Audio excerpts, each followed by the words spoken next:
Bonjour à tous et bienvenue à cette nouvelle vidéo de notre série portant sur les 10 étapes de la gestion de projet. Je vous remercie pour votre fidélité à ma chaîne. Dans cette vidéo, nous allons examiner en détail la 6e étape qui concerne la planification des ressources. Pour ce faire, nous allons mettre en pratique le processus d'allocation des ressources en utilisant notre exemple du projet d'installation d'un nouveau site. Commençons par rappeler les étapes de ce processus. Tout d'abord, nous estimons les besoins en ressources, ensuite nous identifions les ressources appropriées pour le projet, puis nous attribuons les ressources aux différentes activités, et enfin nous identifions et résolvons les problèmes liés à l'attribution des ressources.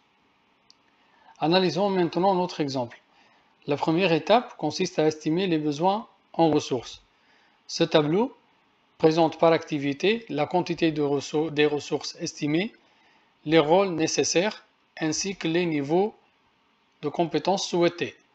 Les domaines professionnels visés sont les études stratégiques, les affaires administratives, la gestion des marchés, des ressources humaines, des achats et des moyens généraux.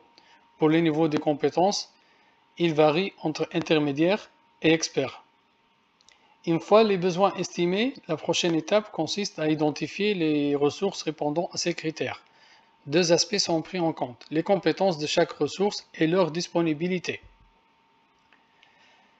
Ce graphique présente les compétences de chaque ressource.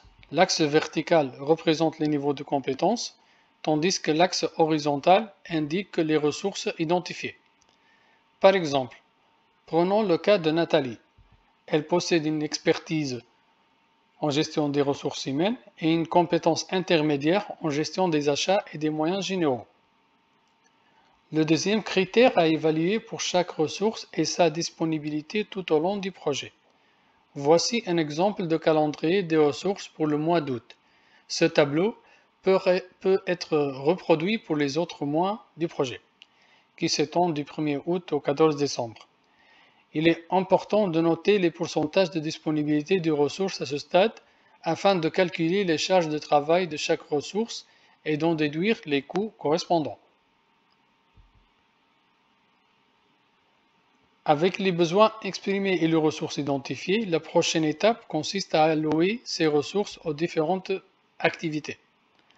Cela permettra de déterminer le nombre d'heures de travail pour chaque ressource, contribuant ainsi à la création de notre planning. Donc voici le planning de notre projet.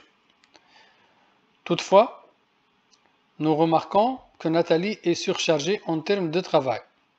Je vous rappelle que dans notre exemple, la durée de travail par jour est de 8 heures. Nous observons que Nathalie se retrouve avec deux tâches en parallèle, chacune nécessitant 100% de son temps, dépassant ainsi son taux d'allocation prévu de 100%. Pour corriger ce problème, trois solutions sont envisageables. La première est d'allonger l'activité. Afin de maintenir le taux d'allocation de Nathalie à 100%, cela augmenterait la durée de la tâche à 36 jours et réduirait sa marge libre à 34 jours. Cette modification n'affecterait pas la durée totale du projet. La deuxième solution consiste à reporter l'activité en commençant par la tâche d'achat des meubles, puis en enchaînant avec la tâche d'embauche du personnel. Cela modifierait uniquement la marge de temps de cette tâche sans affecter la durée globale du projet. La troisième solution est de fractionner la tâche, de manière à ce que Nathalie se consacre d'abord à cette tâche, puis passe à l'achat des meubles avant de revenir à l'embauche du personnel. Notons que Christophe commencerait la tâche d'achat des meubles seul, rejoint plus tard par Nathalie. La deuxième solution semble la plus optimale, car elle maintient la durée de la tâche tout en offrant la meilleure marge de temps libre parmi les trois solutions. Enfin, nous obtenons notre planning final sans problème de surcharge optimisé de manière appropriée. Ce diagramme de Gantt présente les tâches critiques en rouge nécessitant un suivi particulier et formant le chemin critique de notre projet. Les tâches en bleu ne sont pas critiques, mais nécessitent tout de même un suivi. Notre planning de référence servira de base pour suivre l'avancement du projet en utilisant des méthodes telles que la valeur acquise que nous détaillerons dans les prochaines vidéos.